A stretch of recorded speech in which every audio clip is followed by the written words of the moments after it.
Михаел е роден на 19 ноември во клиничка болница во Штип, каде што веднаш после раѓањето се препознаени симптомите за вродена срцева мана и детето на 8 часа старо се префрлено во Универзитетската клиника за детски болести во Скопје.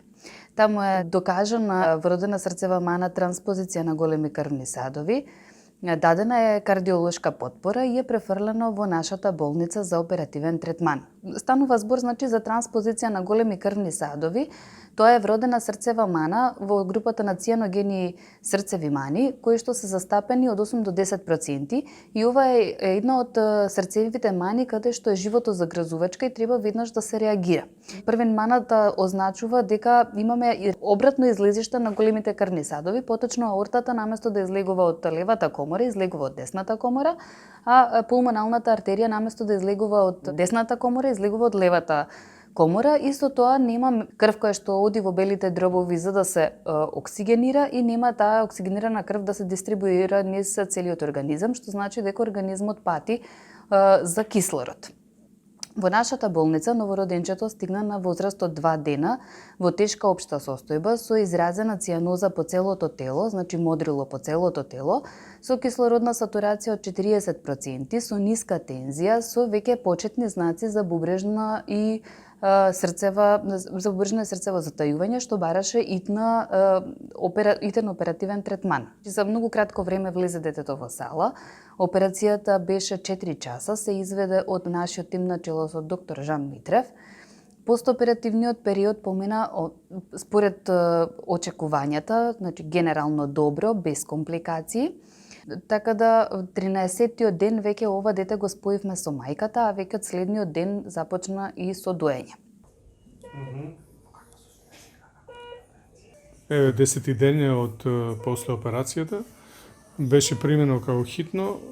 Детето беше веднаш после породување, значи 1 ден старо. И имаше транспозиција, тотална транспозиција на крвните садови.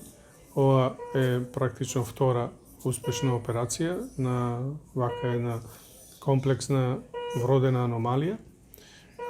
Операцијата беше хитно направена, бидејќи детето беше комплетно плаво, немаше никаква размена на кислород во крвта и беше во многу тешка состојба, така да од клиника ни го пратија како хитен случај.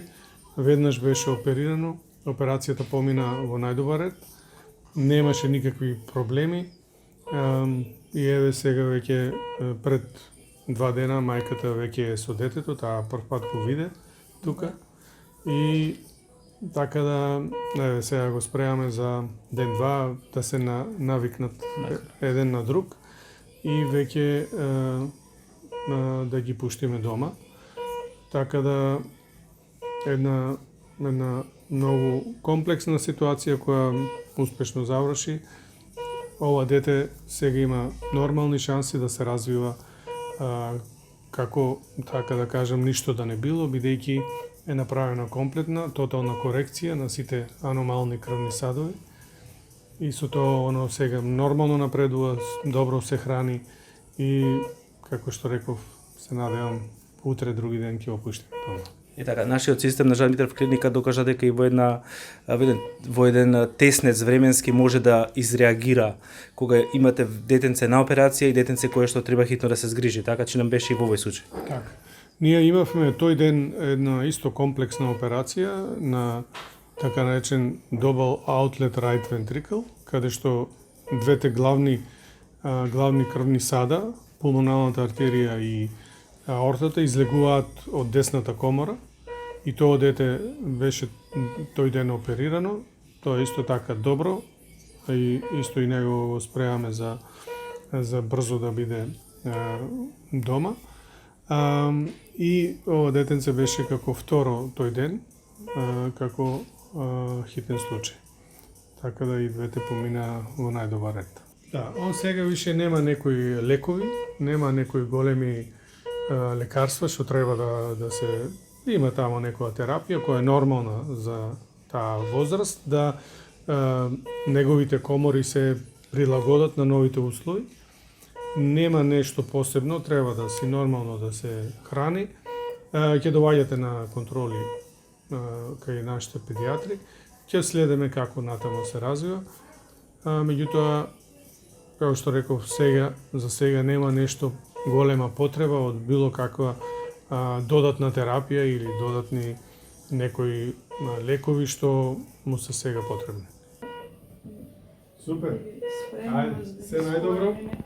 Фала ви многу, доктор. Молим, се најубаво, една многу убава епизода во животот, убаво заврши. Фала ви на вас. И другото, сега, до вас и до Господ човек. Да, до вас. И